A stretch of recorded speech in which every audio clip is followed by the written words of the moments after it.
Alrighty, now that all the games are officially in the books, let's update our cash and trash list. This was our cash list going into this week. Patrick Mahomes, Russell Wilson, Aaron Jones, Jared Goff, Josh Allen, Harrison Butker. Now we have to take some of these names off. Patrick Mahomes, we're going to keep him on. I mean, the man just scored 4 touchdowns in the hardest game, the most anticipated game on Monday Night Football. All eyes on you. And he goes and does his thing, 384 yards passing, 4 touchdowns. Yes, sir. Add in the 2060. We're talking about 500 yards and 5 touchdowns by the man. Absolutely fantastic. Patrick Mahomes, well done, sir. You stay on the cash list. All right, let's go to another 5-touchdown quarterback. 5-touchdown quarterback, Russell Wilson, my man. The number 1 team on our power rankings. Russell Wilson. 315 yards, 5 touchdowns through the air. Absolutely magnificent. Russell Wilson, you definitely can also stay on the cash list. All right, let's go to Aaron Jones. Remember, he had that 140-yard rushing game last week. How did he do this week? We know Aaron Rodgers likes to mix it up. Week 1, Devontae Adams, big yards. Week 2, Aaron Jones, big yards. Who is Aaron Rodgers' secret weapon this week? It's not Aaron Jones. Aaron Jones only put up 69 on the ground, but it's Allen Lazard. I'll do a little spoiler here. He is going on the cash list. We have to replace Aaron Jones with Allen Lazard. I mean, he put up 146 yards receiving, y'all, on 6 catches. Jesus, this man. So we remove Aaron Jones. Last week's Packers hero, and now we add the new week's Packers hero, Allen Lazard. Very well done, my man, for your performance on Sunday. What are we, 2 days out? 27? Alrighty. All right, Josh Allen and Jared Goff. Okay. What do we even say about it? Both teams had a good half. Both teams did not have a good half. Or both quarterbacks had one good half. Both quarterbacks had one not good half. So overall, Josh Allen in the first half played absolutely brilliant.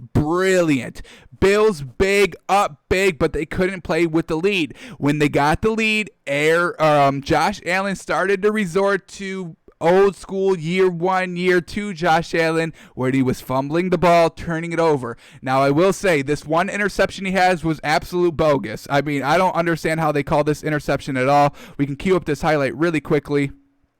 This is truly awful. Maybe one of the worst calls I've ever seen. If anything, you say this is simultaneous catch, but it's not. Receiver comes down clearly. Receiver has it. And now the defender just jumps on top of him and claims he caught the ball? What you call this interception? They call this interception. Look at clear control there, going down to the ground. Johnson just kind of falls on top of the ball, and they call this interception. Worst case scenario, you call that simultaneous catch, but that's not simultaneous at all. Receiver had the ball for about a good 2 seconds before the defender just leaps on him. So they call that interception. I don't agree with that call at all. So I will, kind of give him a little bit of a break on the interception, but the fumble, getting sacked by Aaron Donald, and then they fumble in the fourth quarter. That's kind of what Josh Allen is known for, not holding on to the ball. So I do want to take Josh Allen off the list because of that. It was a fantastic first half. If they played just kind of half of what they did in the first half, I would kind of leave him on, but 2 turnovers in the second half. I mean, we still have to call it an interception. I don't want to, but this is the reality that we're in. He did get credited with an interception. It will go on his record. Yes, we can kind of explain it away a little bit, but still on the stats, in the overall scheme of the game, it was an interception, so I do have to take him off the list. And we also have to take Jared Goff on the list. I'm taking them both off this list. Jared Goff, a very, very poor first half. He had an interception that was an actual interception. He did do his thing in the second half. I will give him that. Touchdown passes. They should have won the game as well, but they didn't because of a bad pass interference call. Bad just reffing. I mean, 2 big monumental calls, the interception and then that pass interference on the last drive for the Bills. Really trash calls. So got to take Jared Goff off this list too. Poor first half. Got down big, 28-3. 28-3. Alrighty, Harrison Butker. Remember, he was on the cash list last week for his clutch, consistent 50-yard kicks in that overtime period. The first one, I believe, was 53 yards, but then it was an offensive false start, so he has to back up 5. So now it's 58, and the Chargers called timeout. When he kicked it, it still went in, but it doesn't count officially, so he has to kick a third straight 50-plus yard field goal for the win in overtime on the Chiefs team. The most pressurized team, the Chiefs. And what does he do? Drills it right through the middle of the upright. So that's why he was on. But then, oh boy, last night came and he was not that great. He missed a field goal. He missed an extra point. That's why they were only up 6-3 after that first touchdown, because he missed that extra point, and then he ends up missing a field goal. So Harrison Butker, you're lucky you didn't need to be clutch this game. You're lucky that Patty Mahomes was able to carry it for you. Because, I would not count on you to hit a 50-yard game-winning field goal this game. Alrighty, we do have a couple of additions on the list, so let's get right into it. I do want to praise this Steelers defense. I'm putting the entire Steelers defense on the cash list. You know why? They give up 21 points in the first half to the Texans, and then what do? Coming out of halftime, they absolutely lock the Texans down. Here we go. This is the Texans' third and fourth quarter drives coming out of half. Texans, first drive, 3 and out. Second drive, 3 and out. 8-play, third drive, 8-play interception, picking off Deshaun Watson. Their last drive, 3 and out. They had 4 drives. 3 of them are 3 and outs, 1 an interception. I can respect the hell out of that. That is fantastic defense. Locking it down, going into the locker room, knowing you just gave up 21 points, figuring out what the Texans are doing, what you guys are getting beat on, and coming back together as a unit and absolutely shutting that Texans team down. No points. Nothing.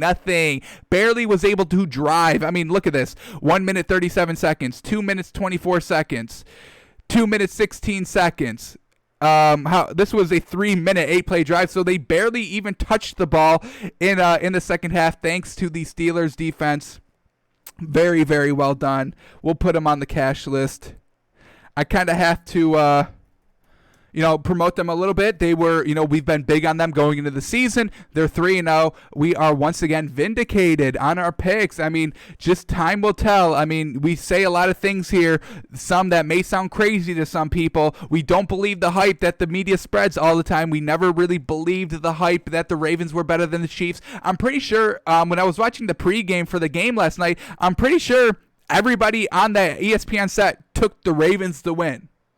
We didn't hear. We can check the website. We had Chiefs plus 3.5. I don't know what you all want from me, but I'm pretty much right. I'm pretty much right 100% of the time. So we will put Steelers defense on the cash list. Well done.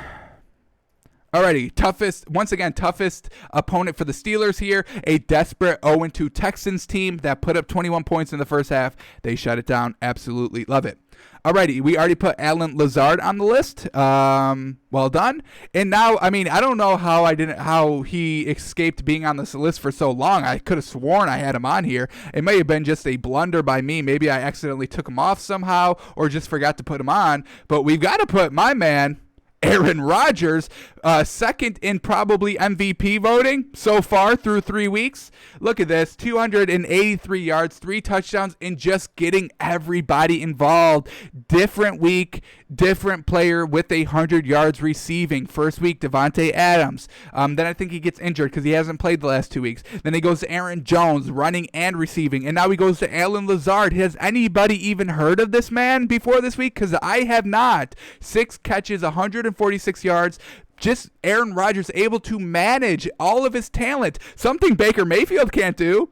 Baker Mayfield can't get Jarvis Landry 100 for 1 game, and then Odell Beckham for 100 a game, and then Nick Chubb for 100 a game, and then Kareem Hunt for 100 a game. He can barely try to get them 20 yards each a game, so we got to respect Aaron Rodgers and what he's doing here.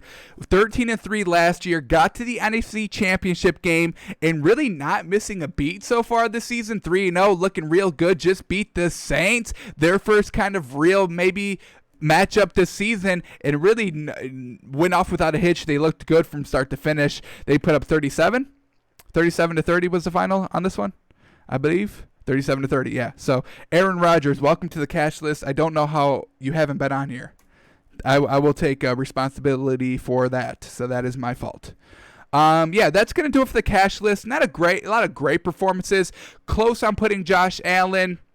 Close on putting Dalvin Cook, but he did have that fumble late. That's kind of why I kept him off. Don't want him on here.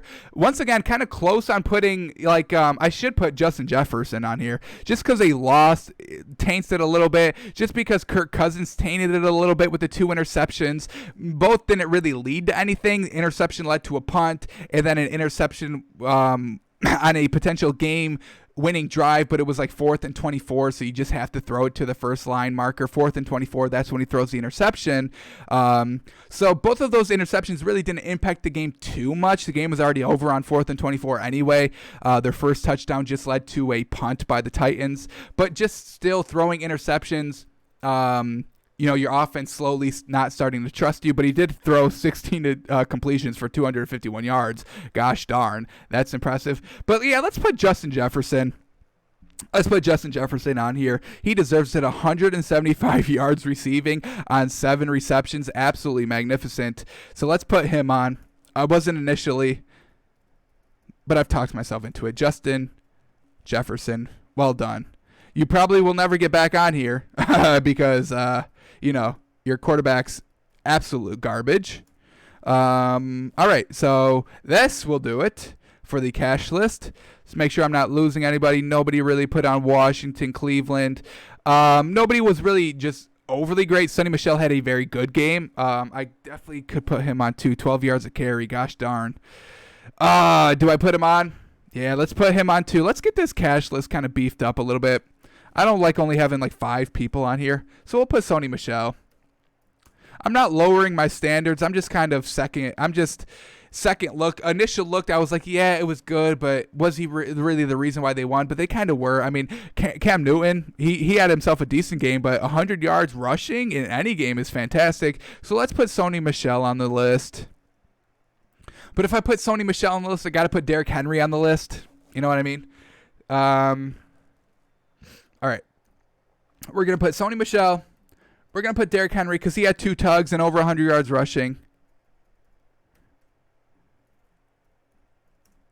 And this will maybe close it out. I'll do one last final look through real quickly. And then we'll get to our power rankings. Anybody sticking out? No. Tom Brady maybe. 3 touchdowns, no picks. Well done. Maybe one more week I'll give him, and then I'll put Tom Brady on the list. He did throw for 297 yards. Very good, very good.